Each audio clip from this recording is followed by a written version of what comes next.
Shalom, kebenaran hari ini tanggal 11 Januari 2025 bertema energi ilahi. Kalau tubuh kita menjadi bait Roh Kudus, maka harus ada ruang maha suci dan itu milik Tuhan. Itu ruang pertemuan kita dengan Allah. Tidak boleh ada ruangan lain. Dan hidup kita digerakkan untuk melayani Tuhan, menyenangkan hatinya, karena fokus kita itu hanya kerajaan sorga. Jika kita berjuang, maka kita bisa merasa bagaimana arah hidup kita mulai digerakkan. Tapi sedikit demi sedikit, tidak bisa sekaligus. Bahkan aktivis dan pendeta pun belum tentu bisa memindahkan fokus itu. Tidak mudah.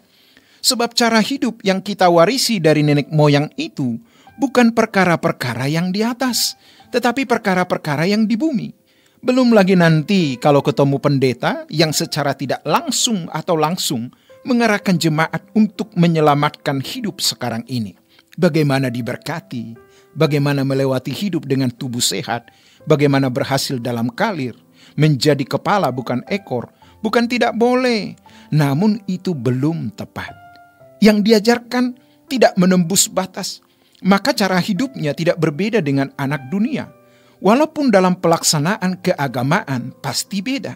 Mereka ke rumah ibadah agamanya, kita ke gereja, kita memiliki budaya Kristen, menyanyi, pakai kalung salib, dan lain-lain. Padahal gaya hidup yang Tuhan kehendaki kita miliki adalah hati kita tertaruh di dalam kerajaan sorga. Coba kita jujur kepada diri kita masing-masing. Betapa sulitnya memindahkan hati kita ke kerajaan sorga, bukan? Seakan-akan itu ada di dimensi yang lain yang tidak tersentuh. Tapi ketika kita mulai menanggalkan kesenangan-kesenangan dunia, mulai benar-benar hidup suci, maka kita bisa masuk dimensi itu.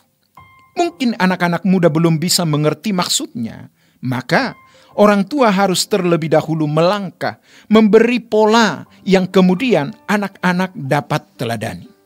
Jadi, konsekuensi ini harus diberitahu kepada jemaat. Dan konsekuensi itu dilambangkan dengan baptisan. Kalau bagi orang Yahudi, baptisan adalah perubahan gaya hidup, cara hidup dari orang yang beragama lain, suku bangsa lain, lalu menjadi orang Yahudi. Namanya baptisan proselit. Sejak dibaptis itu, seseorang harus disunat, harus makan yang halal. Pakaiannya pun tidak boleh terbuat dari bahan-bahan yang tidak halal.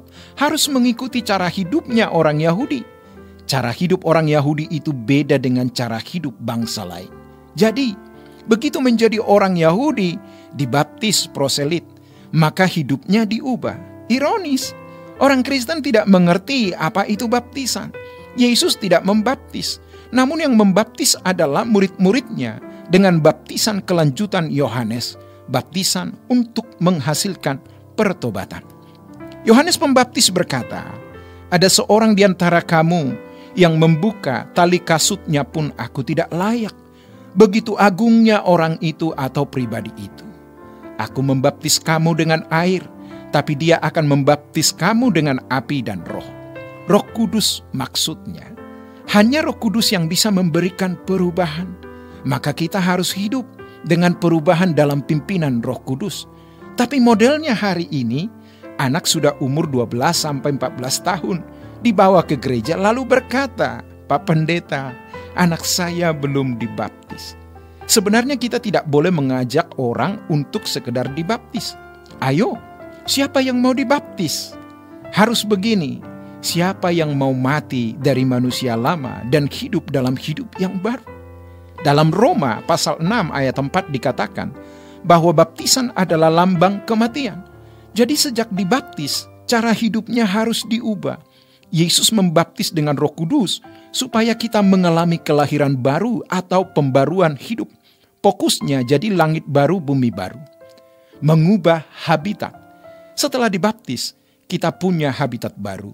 Habitat warga kerajaan sorga. Sejak dibaptis, maka energi yang menggerakkan hidup kita harus berbeda.